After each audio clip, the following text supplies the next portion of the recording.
ప్రభువు నామానికి స్తోత్రం. ప్రతిరోజు వినడం ద్వారా ఒక సంవత్సరానికి బైబిల్ చదవడానికి ఈ ఛానల్ సహాయపడుతుంది. Please subscribe and support. హృదయపూర్వక ధన్యవాదాలు.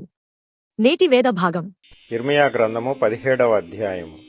వారి కుమారులు తాము కట్టిన బలిపీఠములను ప్రతి పచ్చని చెట్టు క్రిందనున్న దేవతా స్తంభములను జ్ఞాపకము చేసుకొనుచుండగా యూదా పాపము ఇనుప గంటముతో వ్రాయబడియున్నది, అది వజ్రపు మొనతో లిఖింపబడియున్నది, అది వారి హృదయములనిడి పలకల మీదను చెక్కబడియున్నది, మీ బలిపీఠముల కొమ్ముల మీదను చెక్కబడియున్నది.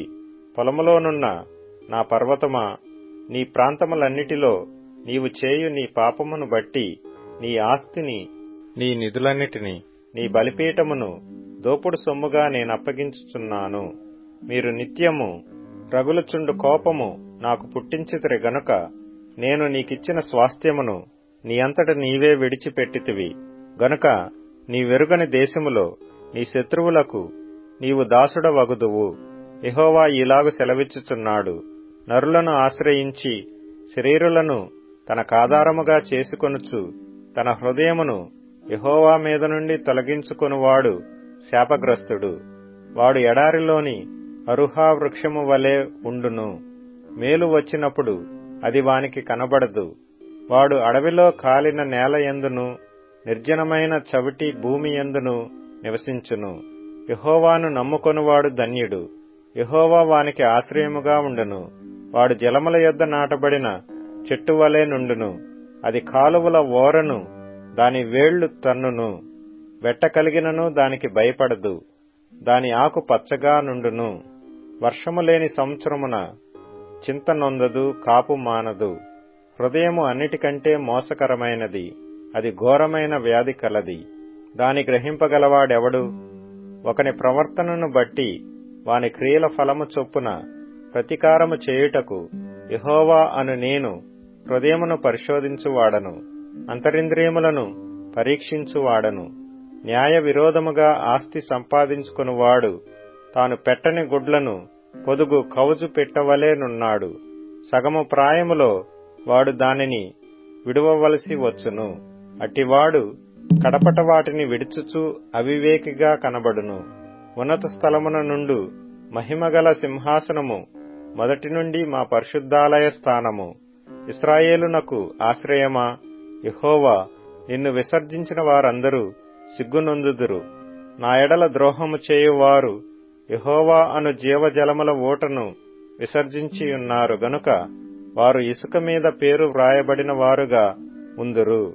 యెహోవా, నీవు నన్ను స్వస్థపరచుము, నేను స్వస్థత నొందుదును. నన్ను రక్షించుము, నేను రక్షింపబడుదును. నేను నిన్ను స్తోత్రించుటకు నీవే కారణభూతుడవు. వారు యెహోవా వాక్కు ఎక్కడనున్నది, దాని రానిమ్మని అనుచున్నారు. నేను నిన్ను అనుసరించు కాపరినై ఉండుట మానలేదు. ఘోరమైన దినమును చూడవలనని నేను కోరలేదు. నీకే తెలిసియున్నది. నా నోటి నుండి వచ్చిన మాట నీ సన్నిధిలోనున్నది. ఆపత్కాలమందు నీవే నా ఆశ్రయము. నాకు అధైర్యము పుట్టింపకము. నన్ను సిగ్గుపడనీయక నన్ను తరుము వారిని సిగ్గుపడనిమ్ము. నన్ను దిగులుపడనీయక వారిని దిగులుపడనిమ్ము. వారి మీదికి ఆపద్దినము రప్పించుము. రెట్టింపు నాశనముతో వారిని నశింపజేయము. యెహోవా నాకీలాగు సెలవిచ్చియున్నాడు, నీవు వెళ్లి యూదారాజులు వచ్చుచూ పోవచ్చు నుండు జనుల గుమ్మమునను యెరూషలేము గుమ్మములన్నిటిను నిలిచి జనులలో దీని ప్రకటన చేయము. యూదారాజులారా, యూదావారులారా, యెరూషలేము నివాసులారా, ఈ గుమ్మములో ప్రవేశించు సమస్తమైన వారులారా, యెహోవా మాట వినుడి.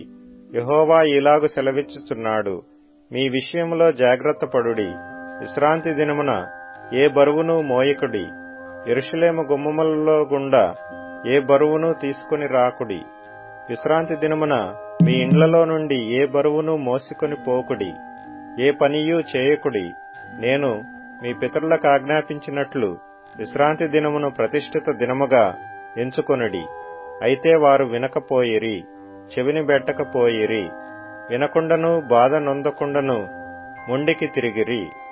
మరియు యెహోవా ఈ మాట సెలవిచ్చెను, మీరు నా మాట జాగ్రత్తగా విని విశ్రాంతి దినమున ఏ పనియూ చేయక దాని ప్రతిష్ఠిత దినముగా నెంచి విశ్రాంతి దినమున ఈ పట్టణపు గుమ్మములలో గుండా ఏ బరువును తీసుకొని పోకుండిన ఎడల దావీదు సింహాసనమందు ఆసీనులై రథముల మీదను గుర్రముల మీదను ఎక్కి తిరుగుచుండు రాజులను అధిపతులను ఈ పట్టణపు గుమ్మములలో ప్రవేశింతురు. వారును వారి అధిపతులను యూదావారును యెరూషలేము నివాసులను ఈ పట్టణపు గుమ్మములలో ప్రవేశింతురు. మరియు ఈ పట్టణము నిత్యము నిలుచును. మరియు జనులు దహన బలులను నైవేద్యములను ధూపద్రవ్యములను తీసుకొని యూదా పట్టణములలో నుండియు యెరూషలేము ప్రాంతములలో నుండియు బెన్యామీను దేశములో నుండియు మైదానపు దేశములో నుండియు మన్యములో నుండియు దక్షిణ దేశములో నుండియు వచ్చెదరు. యెహోవా మందిరమునకు స్తుతియాగ ద్రవ్యములను తీసుకొని వచ్చెదరు. అయితే మీరు విశ్రాంతి దినమును ప్రతిష్ఠిత దినముగా నెంచి ఆ దినమున బరువులు మోసికొనుచు యెరూషలేము గుమ్మములలో ప్రవేశింపకూడదని నేను చెప్పిన మాట మీరు వినని ఎడల నేను దాని గుమ్మములలో అగ్ని రగులబెట్టెదను. అది యెరూషలేము నగరులను కాల్చివేయును. దానిని ఆర్పుటకు ఎవరికినీ సాధ్యము కాకపోవును. ఇర్మియా గ్రంథము 18వ అధ్యాయము. యెహోవా నుండి ఇర్మియాకు ప్రత్యక్షమైన వాక్కు. నీవు లేచి కుమ్మరి ఇంటికి పొమ్ము, అక్కడ నా మాటలు నీకు తెలియజేతును. నేను కుమ్మరి ఇంటికి వెళ్ళగా వాడు తన సారె మీద పని చేయుచుండెను. కుమ్మరి జిగటమంటితో చేయుచున్న కుండ వాని చేతిలో విడిపోగా ఆ జిగటమన్ను మరలా తీసుకొని కుమ్మరి తనకు యుక్తమైనట్టుగా దానితో మరొక కుండ చేసెను. అంతట యెహోవా వాక్కు నాకు ప్రత్యక్షమై ఇలాగు సెలవిచ్చెను. ఇశ్రాయేలు వారలారా, ఈ కుమ్మరి మంటికి చేసినట్లు నేను మీకు చేయలేనా? ఇదే యెహోవా వాక్కు. జిగటమన్ను కుమ్మరి చేతిలో ఉన్నట్టుగా ఇశ్రాయేలు వారలారా, మీరు నా చేతిలో ఉన్నారు. దాని పెళ్లగింతుననియు విరగగొట్టుదుననియు నశింపజేయుదుననియు ఏదో ఒక జనమును గూర్చిగాని రాజ్యమును గూర్చిగాని నేను చెప్పియుండగా ఏ జనమును గూర్చి నేను చెప్పితునో ఆ జనము చెడుతనము చేయుట మానిన ఎడల నేను వారికి చేయనుద్దేశించిన కీడును గూర్చి సంతాపపడుదును. మరియు కట్టెదననియు నాటెదననియు ఒక జనమును గూర్చి గాని రాజ్యమును గూర్చి గాని నేను చెప్పియుండగా ఆ జనము నా మాట వినకుండా నా దృష్టికి కీడు చేసిన ఎడల చేయదలిచిన మేలును గూర్చి నేను సంతాపపడుదును. కాబట్టి నీవు వెళ్లి యూదావారితోనూ యెరూషలేము నివాసులతోనూ ఇట్లనము, యెహోవా సెలవిచ్చిన మాట ఏదనగా, మీ మీదికి తెచ్చుటకై నేను కీడును కల్పించుచున్నాను. మీకు విరోధముగా ఒక యోచన చేయుచున్నాను. మీరందరూ మీ మీ దుష్ట మార్గములను విడిచి మీ మార్గములను మీ క్రియలను చక్కపరుచుకొనుడి. అందుకు వారు, నీ మాట నిష్ప్రయోజనము, మేము మా ఆలోచనల చొప్పున నడుచుకుందుము, మేమందరము మా మూర్ఖ హృదయము చొప్పున ప్రవర్తించుదుము అని అందురు.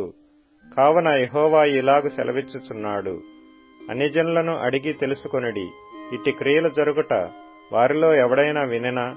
ఇశ్రాయేలు కన్యక బహుఘోరమైన కార్యము చేసియున్నది. లెబానోను పొలములోని బండమీద హిమముండుట మానునా? దూరము నుండి పారుచున్న చల్లని జలములు పారక మానునా? అయితే నా ప్రజలు నన్ను మరచియున్నారు, మాయకు ధూపము వేయుచున్నారు. మెరక చేయబడని దారిలో తాము నడువవలెని పురాతన మార్గములైన త్రోవలలో తమను తాము తొట్టిల్ల చేసుకొనుచున్నారు. వారు ఎల్లప్పుడూ అపహాస్యాస్పదముగా నుండుటకై తమ దేశమును పాడుగా చేసుకొనియున్నారు. దాని మార్గమున నడుచు ప్రతివాడును ఆశ్చర్యపడి తల ఊచును. తూర్పు గాలి చెదరగొట్టునట్లు వారి శత్రువుల ఎదుట నిలువకుండా వారిని నేను చెదరగొట్టెదను. వారి ఆపద్దినమందు వారికి విముఖుడనై వారిని చూడకపోదును. అప్పుడు జనులు, ఇర్మియా విషయమై యుక్తిగల యోచన చేతము రండి. యాజకుడు ధర్మశాస్త్రము వినిపించక మానడు, జ్ఞాని యోచన లేకుండా నుండడు, ప్రవక్త వాక్యము చెప్పక మానడు. వాని మాటలలో దేనిని వినకుండా మాటలతో వాని కొట్టుదము రండి అని చెప్పుకొనుచుండిరి. యెహోవా, నా మొర్ర నాలకించుము, నాతో వాదించు వారి మాటను వినుము. వారు నా ప్రాణము తీయవలనని గుంట త్రవ్వియున్నారు. చేసిన మేలునకు ప్రతిగా కీడు చేయవలెనా? వారికి మేలు కలగవలనని వారి మీద నుండి నీ కోపము తప్పించుటకై నీ సన్నిధిని నిలిచి నేను వారి పక్షముగా మాట్లాడిన సంగతి జ్ఞాపకము చేసుకొనుము. వారి కుమారులను క్షేమమునకు అప్పగింపుము, ఖడ్గబలమునకు వారిని అప్పగింపుము. వారి భార్యలు పిల్లలు లేనివారై విధవరాండ్రగుదురుగాక. వారి పురుషులు మరణహతులగుదురుగాక. వారి యవ్వనులు యుద్ధములో ఖడ్గము చేత హతులగుదురుగాక. నన్ను పట్టుకొనుటకు వారు గొయ్యి త్రవ్విరి, నా కాళ్లకు ఉరులనొగ్గిరి. వారి మీదికి నీవు ఆకస్మికముగా దండును రప్పించుట వలన వారి ఇండ్లలో నుండి కేకలు వినబడునుగాక. యెహోవా, నాకు మరణము రావాలనని వారు నా మీద చేసిన ఆలోచన అంతయు నీకు తెలిసేయున్నది. వారి దోషమునకు ప్రాయశ్చిత్తము కలగనీయకుము. నీ సన్నిధి నుండి వారి పాపమును తుడిచివేయకుము. వారు నీ సన్నిధిని తొట్టిల్లుదురుగాక. నీకు కోపము పుట్టు కాలమున వారికి తగిన పని చేయుము. కొలస్సయులకు రాసిన పత్రిక 4వ అధ్యాయం. యజమానులారా, పరలోకములో మీకును యజమానునున్నాడని ఎరిగి న్యాయమైనదియు ధర్మానుసారము అయినదియు మీ దాసుల ఎడల చేయుడి. ప్రార్థనయందు నిలకడగా ఉండి కృతజ్ఞత గలవారై దానియందు మెలకువగా ఉండుడి. మరియు నేను బంధకములలో ఉంచబడుటకు కారణమైన క్రీస్తు మర్మమును గూర్చి నేను బోధింపవలసిన విధముగానే ఆ మర్మమును వెల్లడిపరచునట్లు వాక్యము చెప్పుటకు అనుకూలమైన సమయము దేవుడు దయచేయవలెనని మా కొరకు ప్రార్థించుడి. సమయము పోనీయక సద్వినియోగము చేసుకొనుచు సంఘమునకు వెలపటి వారి ఎడల జ్ఞానము కలిగి నడుచుకొనుడి. ప్రతి మనుష్యునికి ఎలాగు ప్రత్యుత్తరమియ్యవలెనో అది మీరు తెలుసుకొనుటకై మీ సంభాషణ ఉప్పు వేసినట్టు ఎల్లప్పుడూ రుచిగలదిగాను కృపాసహితముగాను ఉండనీయుడి. ప్రియ సహోదరుడును ప్రభువునందు నమ్మకమైన పరిచారకుడును నా తోడి సేవకుడునైన తుకికు నన్ను గూర్చిన సంగతులన్నీ మీకు తెలియజేయును. మీరు మా స్థితి తెలుసుకొనున్నట్లును మీ హృదయములను అతడు ఆదరించునట్లును అతనితో కూడా నమ్మకమైన ప్రియ సహోదరుడైన ఒనేసిమును మీ యొద్దకు పంపుచున్నాను. ఇతడు మీ యొద్ద నుండి వచ్చినవాడే. వీరిక్కడి సంగతులన్నీయూ మీకు తెలియచేతురు. నాతో కూడా చెరలో ఉన్న అరిస్తార్కును బర్నబాకు సమీపాజ్ఞుతియైన మార్కును మీకు వందనములు చెప్పుచున్నారు. ఈ మార్కును గూర్చి మీరు ఆజ్ఞలు పొందితిరి. ఇతడు మీ యొద్దకు వచ్చిన ఎడల ఇతని చేర్చుకొనుడి. మరియు యూస్తు అను యేసు కూడా మీకు వందనములు చెప్పుచున్నాడు. వీరు సున్నతి పొందిన వారిలో చేరినవారు. వీరు మాత్రమే దేవుని రాజ్యము నిమిత్తము నా జత పనివారయ్యున్నారు. వీరి వలన నాకు ఆదరణ కలిగెను. మీలో ఒకడును క్రీస్తు యేసు దాసుడునైన ఎపఫ్రా మీకు వందనములు చెప్పుచున్నాడు. మీరు సంపూర్ణులను ప్రతి విషయములో దేవుని చిత్తమును గూర్చి సంపూర్ణత నిశ్చయత గలవారునై నిలకడగా ఉండవలెనని ఇతడెల్లప్పుడును మీ కొరకు తన ప్రార్థనలలో పోరాడుచున్నాడు. ఇతడు మీ కొరకు లవదొకియ వారి కొరకును హియోరా పాలివారి కొరకును బహు ప్రయాసపడుచున్నాడని ఇతని గూర్చి సాక్ష్యమిచ్చుచున్నాను. లూకా అను ప్రియుడైన వైద్యుడును దేమాయు మీకు వందనములు చెప్పుచున్నారు. లవదొకియలో ఉన్న సహోదరులకును సుంఫాకును వారి ఇంట ఉన్న సంఘమునకును వందనములు చెప్పుడి. ఈ పత్రిక మీరు చదివించుకొనిన తరువాత లవదొకియ వారి సంఘములలో చదివించుడి. లవదొకియకు వ్రాసి పంపిన పత్రికను మీరును చదివించుకొనుడి. మరియు ప్రభువునందు నీకు అప్పగింపబడిన పరిచర్యను నెరవేర్చుటకు దాని గూర్చి జాగ్రత్త పడుమని అర్కిప్పుతో చెప్పుడి. పౌలను నేను స్వహస్తముతో నా వందనములు వ్రాయిచున్నాను. నా బంధకములను జ్ఞాపకం చేసుకొనుడి. కృప మీకు తోడైయుండునుగాక. కీర్తనల గ్రంథం 101వ కీర్తన. నేను కృపను గూర్చియు న్యాయమును గూర్చియు పాడెదను. యెహోవా నిన్ను కీర్తించెదను. నిర్దోష మార్గమున వివేకముతో ప్రవర్తించెదను. నీవు ఎప్పుడు నా యొద్దకు వచ్చెదవు? నా ఇంట యథార్థ హృదయముతో నడుచుకొందును. నా కన్నుల ఎదుట నేను ఏ దుష్కార్యమును ఉంచుకొనను. భక్తి మార్గము తొలగిన వారి క్రియలు నాకు అసహ్యములు, అవి నాకు అంటనీయను. మూర్ఖచిత్తుడు నా యుద్ధ నుండి తొలగిపోవలెను. దౌత్యమును నేననుసరింపను. తమ పొరుగు వారిని చాటున దూషించు వారిని నేను సంహరించెదను. అహంకార దృష్టి గల వారిని, గర్వించిన హృదయము గల వారిని నేను సహింపను. నా యుద్ధ నివసించున్నట్లు దేశములో నమ్మకస్తులైన వారిని నేను కనిపెట్టుచున్నాను. నిర్దోష మార్గమందు నడుచువారు నాకు పరిచారకులగుదురు. మోసము చేయువాడు నా ఇంట నివసింపరాదు. అబద్ధములాడువాడు నా కన్నుల ఎదుట నిలవడు. యెహోవా పట్టణములో నుండి పాపము చేయువారనందరినీ నిర్మూలము చేయుటకై దేశమందలి భక్తిహీనులనందరినీ ప్రతి ఉదయమున నేను సంహరించెదను. ఇప్పుడు tune in, Spotify, Amazon music మరియు యూట్యూబ్ మ్యూజిక్ లో కూడా అందుబాటులో ఉంది. Please follow us.